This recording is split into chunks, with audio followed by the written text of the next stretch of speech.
Muita gente escuta e acho que se emociona, né? Porque ou passou, ou tem algum parente, e tem um outro lado que é a parte humana, né, na medicina, que você faz com maestria. Tem médico que é preparado, acho que dentro também tem a psicologia, né, médica para falar o que tem, né, quando você vai dar o diagnóstico para algum paciente. Como é que tem esse treinamento? Como é que funciona dentro da tua cabeça? Que eu acho que é importante falar, porque essa notícia, ela destrutura totalmente, né, uma pessoa. Você está dentro de um consultório e muda completamente a tua vida. Lógico que a gente sempre torce para o tratamento, para a cura. Mas qual é a sua visão em relação a isso? Então, eu falo que eu fiz 2 faculdades na vida. Uma foi a Faculdade de Medicina da Santa Casa de São Paulo e outra foi a Faculdade dos Pacientes das Famílias. Porque meus pacientes e meus familiares, sem eles saberem, eles são meus segundos professores. Por quê? Porque eu como um estudante, eu aprendo todo dia com as minhas experiências pessoais do Bacana. consultório do hospital. Vivência. Então, o primeiro aspecto isso é super importante. Nós médicos, ou profissionais de saúde, somos servidores. Nós não somos os atores e as atrizes principais desse filme. Ator e atriz principal são os pacientes. Eu falo isso porque eles têm que estar num patamar muito mais alto do que o meu. É o primeiro aspecto. Isso pode parecer óbvio, mas nem sempre é para algumas pessoas. Segunda coisa, a gente tem que se colocar na cadeira de quem está passando pelo problema. Porque se você não se coloca na cadeira de quem está passando pelo problema, você até pode ser uma pessoa bacana, mas você não vai ter o menor grau de compreensão do que está acontecendo com aquela pessoa. Porque você está bem, está com saúde, família vai bem. Então você fala, bom, isso não é comigo. Lógico. Não, se você não sentar naquela cadeira, você não Se vai colocar ser na posição. um bom médico. Terceira coisa, criar uma relação de afetividade, de acolhimento, de empatia e de confiança. Porque não adianta você ter um currículo enorme se aquele paciente, mulher ou homem, não tem confiança, não tem empatia, não tem gosto de estar sendo tratado por você. Você pode ser técnico e dependendo como você passa uma informação, ele vai reagir de uma forma que ele pode não querer fazer nenhum tratamento, né? Isso Exato. Importantíssimo. E essa é uma relação que você cria que não é uma relação de 2 minutos. Você vai travar uma jornada com aquela pessoa. Então não é que aquela pessoa tem que aguentar o médico por meia hora e acabou, não. É uma batalha. É uma batalha e uma batalha que vai demorar mais ou menos tempo. O quinto ponto que eu acho assim incrivelmente importante, e eu sempre falo isso para meus residentes, assistentes, porque os princípios éticos e morais eles são imutáveis, mas a relação médico-paciente ela é interessante porque cada pessoa que vem nos ver é diferente. Lógico. Tem uma formação cultural diferente, tem uma idade diferente, tem objetivos de vida diferentes. Então, a gente tem que entender quem é aquela pessoa e criar uma relação muito bacana, às vezes com conversas diferentes e tudo. Se eu vejo, por exemplo, uma senhora de 85 anos, o papo é diferente do que um menino de 18. Perfeito. Então, não é a mesma conversa. Quinto ponto importante, a gente nunca tira esperança de ninguém. Boa. E o que acontece é o seguinte, eu tenho Pelo casos pior quadro que eu que cuido, seja, mesmo se o quadro for totalmente reversível, Terminal. Não, veja, terminal, a gente vai alimentando as informações.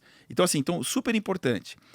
O médico não tem o direito de tirar a esperança, mas o médico também não tem o direito de insuflar falsas esperanças. Então, são duas coisas muito importantes aqui. E eu falo que a gente não tira esperança de ninguém por um motivo simples. Porque eu tenho inúmeros casos, eu tenho uma enormidade de pacientes cuidados. Eu tenho inúmeros casos de pessoas ditas incuráveis que estão curadas. Então tem algo a mais que eu, Fernando, ou um outro oncologista, ou um cirurgião não consegue explicar.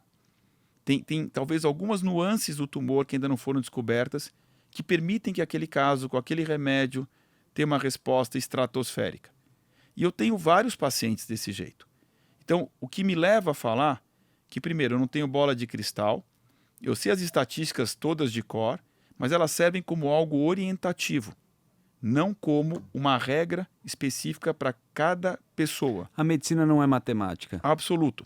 e ela não é matemática. Esse é um ponto importante. Então, eu não tiro esperança de ninguém, mas obviamente eu também não insuflo esperança ou informações Lógico. que não existem. 7ª lição, super importante. Nós médicos somos falíveis. A gente erra. E quando eu falo erra, não é operar a perna errada. Não é assim, a pessoa fraturou a perna direita e o médico... Perfeito. Eu estou falando o seguinte, quando a gente vê um paciente, a gente pondera risco-benefício. Tem uma balança invisível na minha frente. O paciente não vê, a família não vê. E essa balança invisível tem um lado dela que é o risco, outro o benefício de qualquer tratamento. O que a gente faz, estudando muito, sabendo a literatura profundamente, cuidando de tanta gente, é tentar fazer sempre a melhor estimativa para escolher o melhor caminho.